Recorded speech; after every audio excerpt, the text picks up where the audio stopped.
Somebody asked, this motor that's down here, won't it be exposed to the elements, as in rain, etc.? The answer is no, because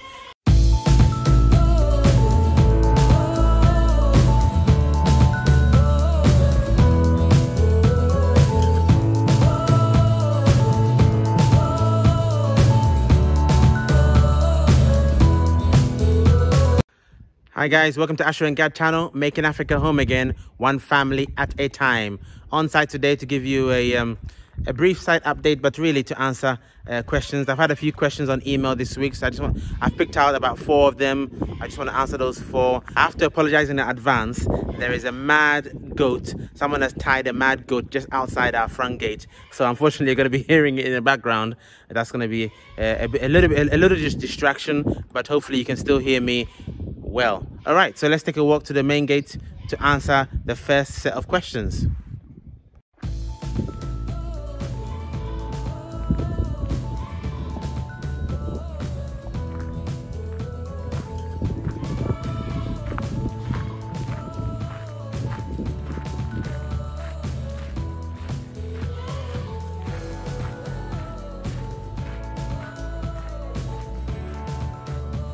Right guys, so here we are in front of the main gate. So the first question that I had regarding this question was on our previous video about the automated gate, and if you haven't watched that video, please click up here somewhere and watch it. Somebody asked, this motor that's down here, won't it be exposed to the elements, as in rain, etc.? The answer is no, because it is raised on a platform for a reason. Okay, it's raised on that platform in order to obviously elevate it off the ground, and also this cover, this green cover, is also waterproof. It's IP68, which also prevents water from getting into the actual motor or the electrical parts. This is actually not finished yet. You can see the cables are still dangling, so it's not completely finished, but it's almost there. Once it's done, that should lie flat on the concrete bed, and there you have it. All right, okay, so hopefully that answers that question. Right, here was the second question, was about lightning protection. And again, if you haven't watched that video, please click up here somewhere or here to watch the video we did on lightning protection. Okay, so let me just see if I can get a good angle of the roof to show you guys. So I just go up there. So for those of you who know our roof, you know, it's pretty square, rectangular shape.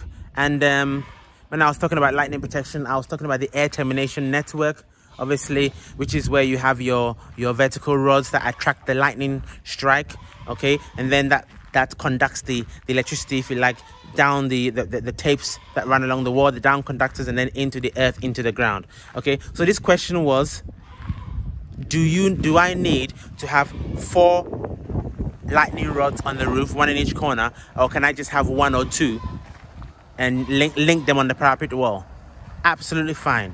You can absolutely have just 1 or 2, because mine is a flat roof, so the risk is quite easy to deal with. It's a flat roof, so I can easily just have 1 or 2 air termination rods, and then link them all up with the PVC covered copper tape before it comes down to the down conductors. So that is the answer to that. I don't necessarily have to have 1 in each corner. 2 will do.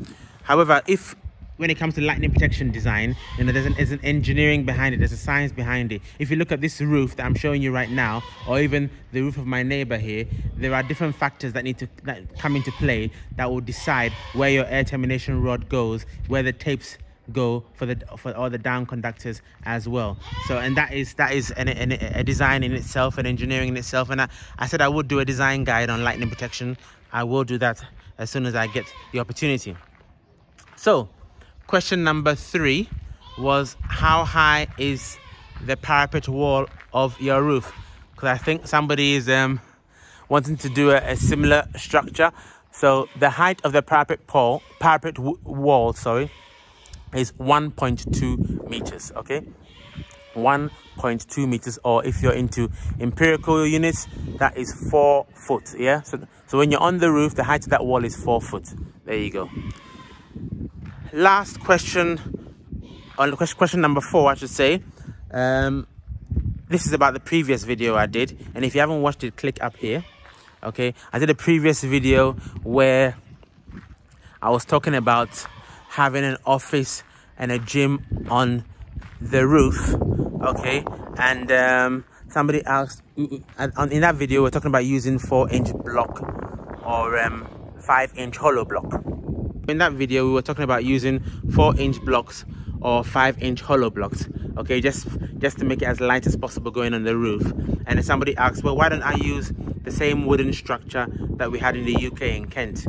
Okay, and if you haven't watched our UK video, please click up here, okay, or here, wherever the link is, and you'll see our last video, our last walk in the UK, and that shows the lovely wooden shed we had in the or we have in the back garden. So somebody asked, why don't I put a wooden shed on the roof, because that is lighter and it makes more sense. And I agree 150%. The issue is I can't seem to find a company or anybody who does such a similar durable structure in Ghana. So if any of you know, anybody knows who can do a very, very durable, strong, robust wooden office, outside office, please comment below. Comment on the link below, let me know, and I'll definitely go and have a look. But at the moment, I just can't find any. I would love to do wood. Wood would be my go-to, really. But what I would like to say is thanks everyone for their comments regarding the having the gym on the roof.